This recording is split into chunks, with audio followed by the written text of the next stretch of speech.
Hi,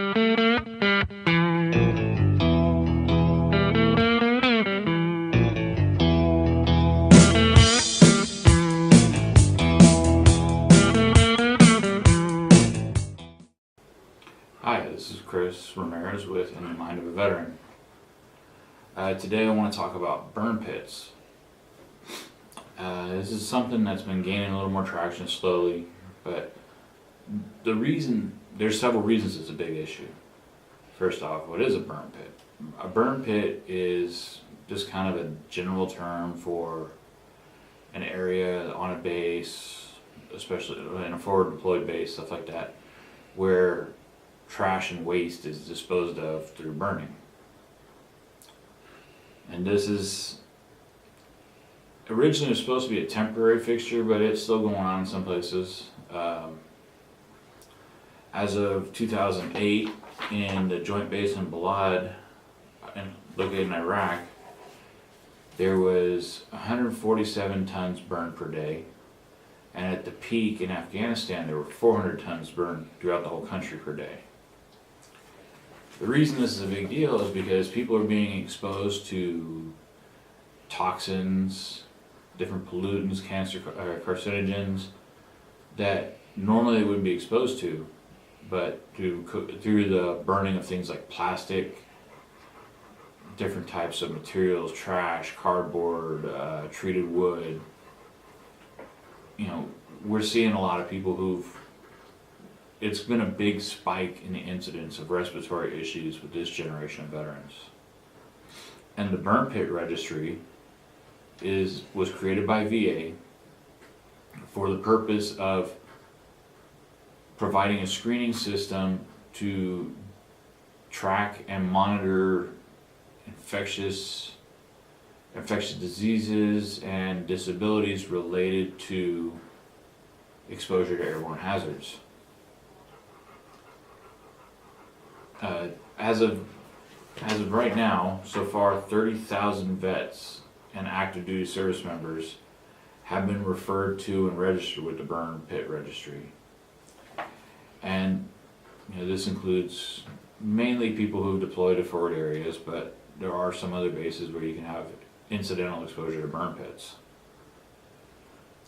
The reason this is kept track of is for one day if it's decided, like Agent Orange was, that certain exposures to burned materials and trash resulted in the possibility of higher incidence of asthma, allergies, certain neurological problems. The burn pit registry can be used to substantiate a presumption of a service connection because of exposure. And the example of Agent Orange, right now, if a veteran can prove they were in Vietnam and they have diabetes, certain cancer types, then it is presumed that because of their exposure to Agent Orange, that's where these disability issues came from. Well, the burn pits are now this generation of veterans, Agent Orange. And this is actually such a significant matter that the House of Representatives passed H.R. 5671, which is known as the Burn Pits Accountability Act. And this is just something I found online doing some research. It details the whole process of taking responsibility and accountability for these burn pits. It directs the Secretary of Defense and the VA to ensure that periodic health assessments provided to members of the armed forces includes an evaluation of whether the member has been stationed at a location where an open burn pit was used, exposed to toxic airborne chemicals, including any information recorded as part of the Airborne Hazards and Open Burn Pit Registry, and at the separation physical shall ensure that each physical examination includes an assessment of whether or not someone was based at a location where open burn pit was used, or exposure to toxic airborne chemicals. Now, this is something it's fairly important to me because I do have issues that came up because of my exposure. I never had asthma before in my life, but after I got out of the military, I ended up being diagnosed with asthma. And and I was stationed at Bagram Airfield when I was in Afghanistan, and other different forward operating bases. But at Bagram, we had to work with the burn pit on a regular basis to dispose of excess packaging, cardboard materials for ammunition items. And part of my job specifically was that I had to certify any ammunition items, whether it be packaging or ammo cans, were safe and free of explosive items or debris. So that way there was no risk. And we would have to drive in this big, literally a big pit in the ground, and go to certain places on the inside of it where they had segregated materials like metals, wood, concrete. I mean, they had everything in there. And at the same time, while we're doing this is a pit that's like, a football field across. But at the same time, it was deep enough that we could drive a Humvee inside and not see any more than the sides. It was probably a good 20, 30 feet deep. And often when we be turning in our trash, basically, for lack of a better word, at the same time there would be people up on these slopes burning whatever came out of the dumpsters that day. And it became a real issue because at some points there were people throwing in, they threw in ammunition items. They had incidents of 50 caliber rounds being thrown in the trash and being found when it cooked off during a burn pit, which made people like me have to be more stringent about screening materials to make sure that we weren't disposing of anything on accidental. One of the side effects I immediately noticed, though, from being around this burn pit is that I completely lost my appetite and felt nauseous for the day anytime we went near this thing. So it was concerning because, I'm not a small guy. I like to eat, and not eating at all was it was concerning for me at the time because I didn't know what was going on. If it was exposure to chemicals. I kind of pieced two and two together during the year I was in Afghanistan that, every time I went to the burn pit, I felt like trash later. I was nauseous. The thought of food just churned my stomach. And even at one point, I actually had a pretty nasty upper respiratory infection and had to go out and certify ammo cans were safe and free of, explosives, and fill out all the paperwork so we could turn this in. This isn't just an asthma issue. This isn't just a airborne respiratory hazard. There's been incidents of neurological issues, insomnia, asthma, allergies, toxic exposure, and that's not even including just the environmental exposures. It's already been proved in Iraq that there is depleted uranium and titanium dust has been found, which causes this whole issue of possible physical reactions for people breathing this. Breathe this dust in, it got everywhere. And what people don't realize is that even the veterans and service members at the time, you don't think about what you're breathing in, especially when you're walking and working, you're loading aircraft or you're running a patrol. You don't think, thinking about things that are burning or in the sky isn't high on your priority list. But reading about this and doing some research on this, there was places in Iraq that were, they had notebook paper sized pieces of ash coming down on Iraqi prisoners, detainees, the guards who protected them, and even just anybody walking around the base. It got so bad at some points that people, the analogy was it was snowing.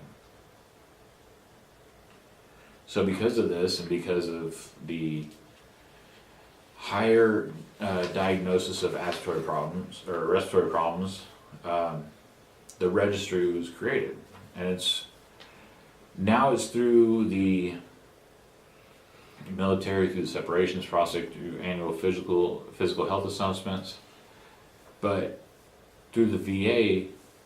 At one point, it was just a physical exam that you had to call and you had to schedule. It was like an all-day thing. Now it's down to a survey online, and that starts the process to see whether or not you should be screened to pursue physical evaluations, or if your incidence and exposure wasn't really enough to cause a long-term potential threat. And in this HR 5671, it talks about and lays out procedures for who needs to be evaluated, what the process is, whether or not, it even goes down to whether or not it's a covered evaluation, with covered meaning a periodic health assessment, a separation history and physical examination, a deployment assessment, or other physical examinations. With these registries, these physical assessments, they provide a data for the VA to track and correlate symptoms along with where you were at. So if you were at FOB Salerno in Afghanistan in the Coast Valley, your incidence of exposure might be different from somebody who's in Joint Base Balad in Iraq. And through that information, they can determine, whether or not somebody would have a higher incidence of exposure at one base or another, and two, in the long term, what kinds of physical health problems could this cause to define or to act as proof for a presumption of service connection just due to deployment in that area. And like I said earlier, this is something that's already been done with Agent Orange. It's an ongoing thing with Gulf War Syndrome. And what they do is these registries, these screenings, they compile a list of, what different hazards people have been exposed to, who was where when they were exposed to, and that way,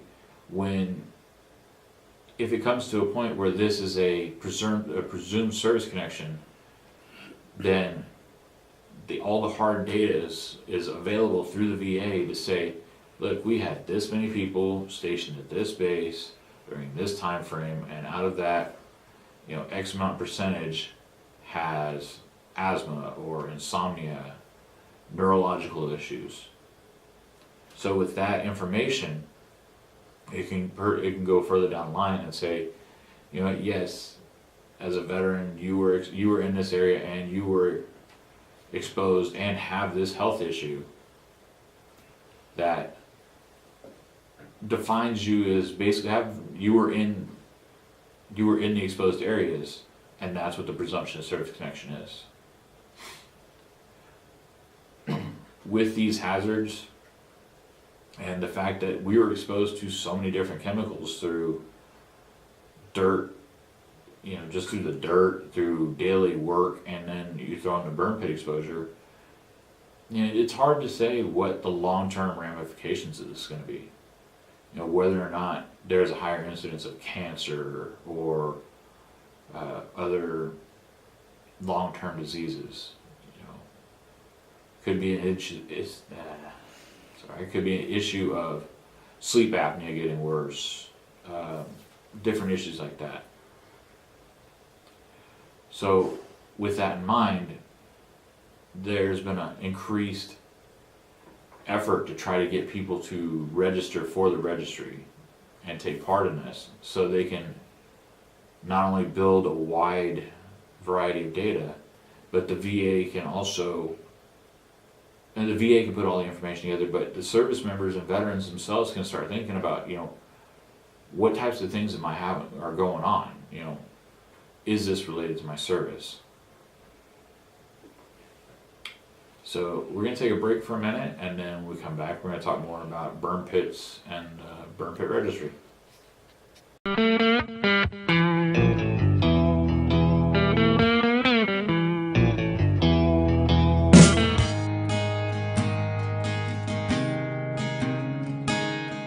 At the time you were arrested, you were served with a DS-367 temporary driver's license. It's good for 30 days, but if you don't act within 10 days, at the end of those 30 days, your license will be suspended. It's important for your lawyer to contact the DMV for you. Set up a driver's license administrative hearing so that your license is not going to suspension. That's something here at Braemar Law we do for you.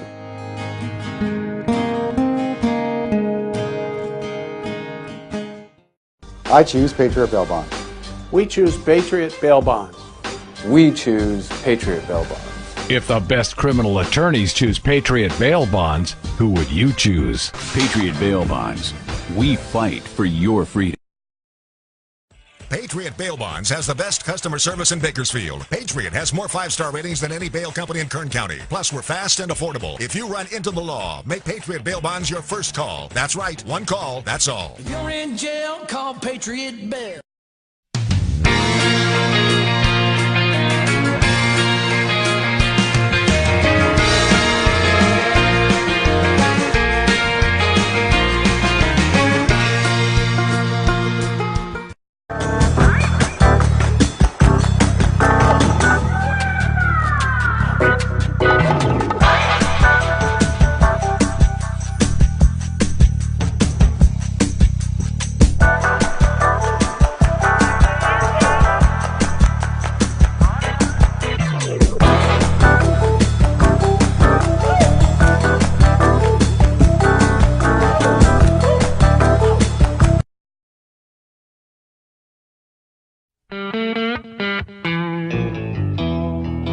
And we're back talking about burn pits and the burn pit registry, toxic airborne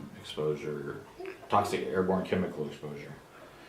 So there's been a lot of research done into this. Currently, because not just of the exposure, but it's still being determined what chemicals service members were exposed to when they were forward deployed, there's no long-term information right now.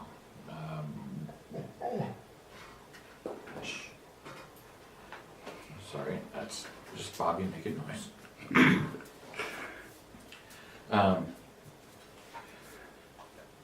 There's no for sure long-term health problems, and realistically, even with being 2008 as one of the latest times that I found information about how much trash is being burned, it's just there hasn't been enough time accumulated to identify all the potential health concerns and issues. Some of these, they found there was an increased incidence of eye, skin, respiratory and cardiovascular irritation, gastrointestinal tract and internal organs were all impacted. Now this wasn't so far it hasn't been a long-term thing. Usually the irritation was decreased after being removed from the exposure, but it was noted in many people that they had these issues. There's also been there's been a link between the length of time your exposure, where you were at, and wind condition can actually impact it, because you may be in an area that the prevailing winds blow the smoke away from you, or you might be in an area where the winds actually blow the smoke and ash and all that material onto your position. So it's all based on, all of this information is gathered together. It's based on not only the exposure, but types of exposure, where you were at, and the environmental concerns, so that way they can fully take into account, if people are coming back with a higher incidence of asthma, is it just from, being exposed to running in a higher elevation, or is it from, exposure to burning chemicals and trash? Some of the other information that's available on the VA website is, they're talking about different airborne risks. The high level of dust and pollution common in Iraq and Afghanistan may pose a greater danger for respiratory illnesses than exposure to burn pits, according to a 2011 Institute of Medicine report. That's one of the reasons why this is no longer just a burn pit, but toxic airborne chemicals. It encompasses all of this, so people can't. It won't eliminate somebody just because maybe they worked in an office on a regular basis and were not exposed to burn pits, but through the exposure to the dust, different particulates in the air, they still had the potential to have health issues come up later. It's been found that the types of waste were not limited to chemicals, paint, medical and human waste, metal, aluminum cans, munitions and other unexploded ordnance, petroleum and lubricant products, plastic, wood, rubber, and discarded food. Now, the original intent of this was, it was supposed to be a temporary fix. It's been going all the way back to Vietnam, as far as I know, that there have been burning of waste products to dispose of them. And even up till 2008, when there were other forms besides incineration to dispose of waste and materials, it was still being used at places like Joint Base Balad in Iraq, different bases in Afghanistan. So it's still, there are people who've been exposed to it now who they could have been exposed 7 years ago, and it's no one thing for certain about when these effects are going to start impacting people. For me, I didn't realize the impacts were there until I actually had an asthma attack and I went and got screened for it. For some people, it could just be increased allergy symptoms. Or maybe it's sleeping issues, high blood pressure. These are all things that are attributed to it. And with how our bodies respond to external stimuli, stress, everything like that, it may be difficult to identify who has been accurately identify who's been exposed to airborne hazards, as opposed to who just has high stress or not the greatest diet. But that's the purpose of the Burn Pit Registry. It's to help screen those people who have been in areas that were impacted by burning, trash, and waste, and that may have a long-term potential for physical issues because of that exposure.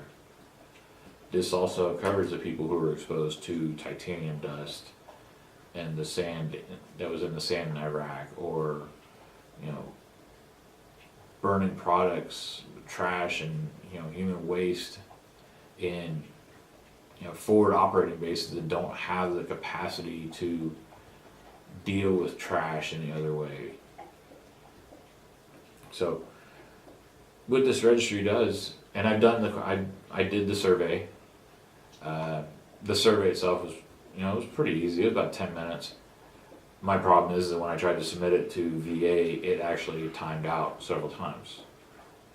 I've called and tried to get registered or get a physical set up with the burn pit registry and airborne hazards, and not since I've been in Bakersfield, but when I was in Palo Alto, it was kind of difficult to make it in for those appointments because they were all-day appointments at the main VA hospital, and I didn't live. I lived a couple hours away, so with dealing with that, it can be hard to rearrange a whole day to spend at the VA hospital getting blood work done, getting X-rays, physical examinations, but this is starting to look like something that we really need to, as veterans and service members, that we need to take seriously.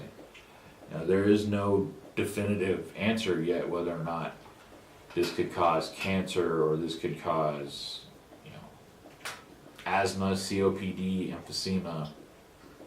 There's a whole list of different potential diseases that can have a long-term repercussions. And, this is more than just people who smoked. This could be somebody who was fit as could be, ran 5-6 miles a day, and they start to notice that they're having a little respiratory difficulty or they're having trouble sleeping at night.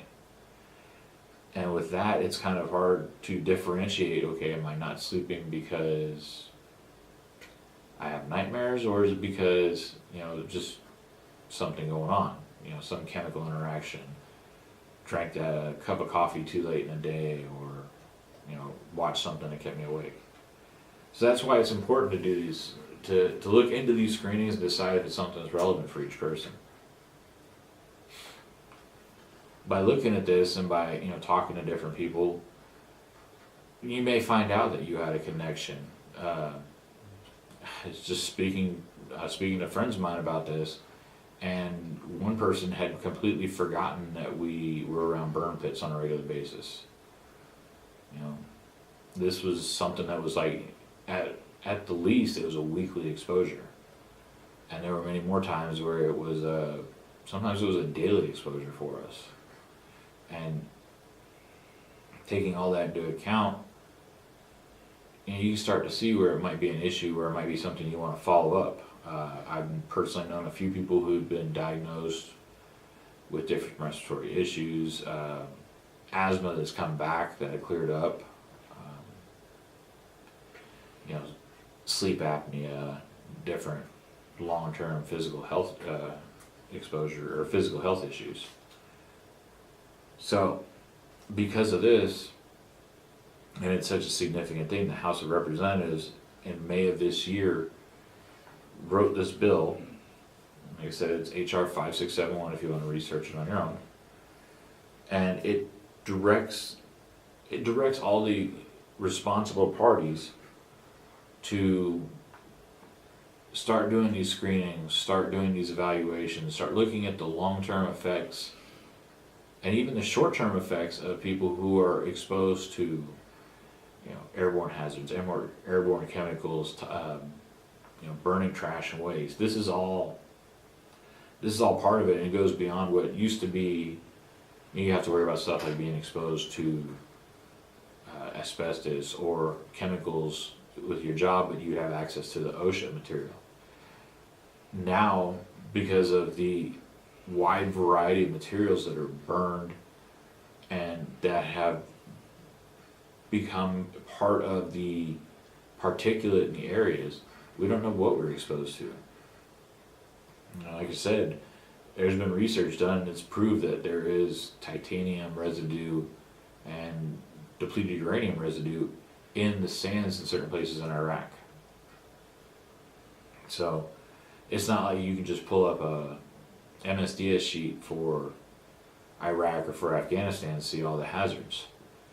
And that, when you start looking at all that information, it comes together to show you that not just one or two people were exposed to this, and not even the ones who worked in the burn pits. This could just be somebody who lived downwind of one, or they were in a regular area that dust was funneled into because of wind conditions, because of the way structures were set up. All these different issues, you know, it brings to mind a lot of problems that may happen later. That it's just better to, you know, kind of be preventive about it and get checked out.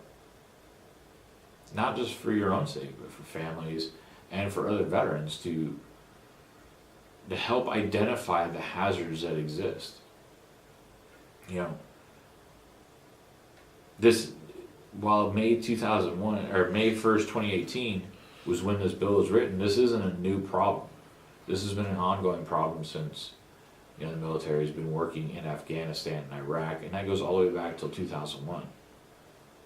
You know, some of the materials and particulate in the air from Iraq are actually go all the way back to the Gulf War, which, you know, there was different types of vehicles that were being damaged with, you know, different technologies, depleted uranium rounds and such. On top of that, there was oil well fires in the area. And, you know, when you look at stuff like Iraq, where there is burning of crops that may have pesticides added to them, there's a large variety of materials and chemicals that each person was exposed to. And, you know, no one person's going to have the list. No one person's going to, you know, be able to say, oh yeah, you have lung cancer. It must have been from, you know, being exposed to a burn pit. But that being said, if you were in the areas, ever had ash fall on you, ever had trash, like had to deal with burning trash or burning human waste, you know, even if you're just exposed to dust on a regular basis and now you have, you know, a different set of allergies you never had before, or, you know, high blood pressure you weren't used to, it's worth being checked out and listed amongst this, because if it develops into a long-term problem, this all acts as evidence to support a claim for disability with VA. We were exposed to enough hazards just through our daily work, you know, through being deployed. Now to have somebody else looking out for whether or not, you know, you were exposed to an airborne hazard, toxic chemical, or a burn pit is something that can help later on for people who may not see an issue of this until their 40s or 50s. You know, long-term symptoms that, when it's all put together, can be tracked back to, you know, exposure to chemicals for 6 months, a year, 18 months, however long your deployment was. So, with that in mind, go to the VA website. It's public health, www.publichealth.va.gov, and read the information on it to see if it pertains to you. You know, look at the materials they have listed on there. There's PDFs, there's, you know, different web pages. Do your own research outside of VA to see if this is something you think applies to you. So that way you can be informed enough to make the decision whether or not you want to go forward with the questionnaire for the burn pit registry, and potentially the physicals and the examinations that go with it. And this way you can be as informed as possible to make these longer-term decisions, and not only for stuff that affects you and your family, but your fellow veterans, service members. You know, we've got to take care of each other. So, you know, if you have a friend who doesn't have internet access, let them know about this. Check it out with them. You never know. You know, maybe this might be something that starts a conversation with a friend that's been, you know, that's been withdrawn, and helps them out with other issues. You never know where these conversations will lead to. So, until next time, you know, this is Chris Ramirez with In the Mind of a Veteran.